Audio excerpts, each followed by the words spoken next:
You are looking at Grande Island in the Philippines. Welcome to this channel.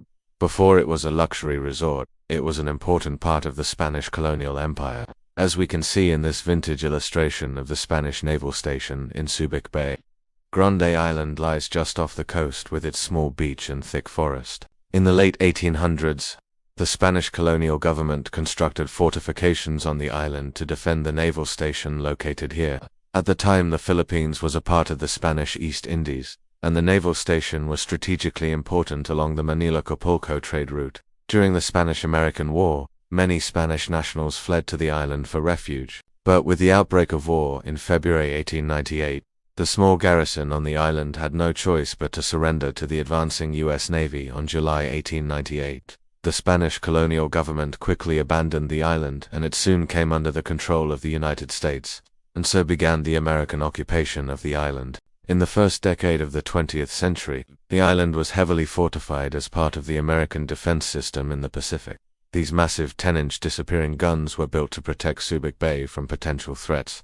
But as the years went on, the threat of war diminished and the island's role changed. By the 1940s, the island became known as Fort Wint and was primarily used as an ammunition storage facility. When World War II broke out, the U.S. Army built additional defenses on the island, but it was to no avail. In January 1942, the U.S. forces were forced to evacuate the island. A few months later, Japanese forces captured the island and heavily bombed the facilities. This photo shows the aftermath of the bombing. After the war, the U.S. Army returned to the island and began the long process of demilitarization.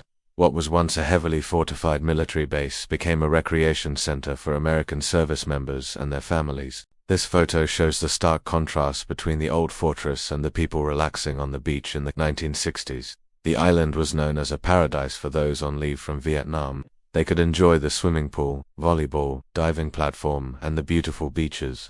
But even in this time of relaxation, the island's military past was never far behind. Winding paths led to the relics of the island's former life. In 1975, the island played a pivotal role in the rescue and resettlement of thousands of Vietnamese refugees. For 6 months, Grande Island became a processing center known as Camp Hope. Volunteers from the nearby U.S. naval base worked tirelessly to provide shelter, medical aid, and other essential services to the men, women, and children who arrived on the island seeking a new life. This photo shows the contrast between the newly constructed refugee camp and the island's permanent structures. After the camp closed in 1975, the island returned to its role as a recreational destination for the U.S. military. In 1992, the Philippine government took over the island and developed it into a full-service resort, which it is today. All that remains of the old fortress are the crumbling concrete foundations and the massive steel gun barrels.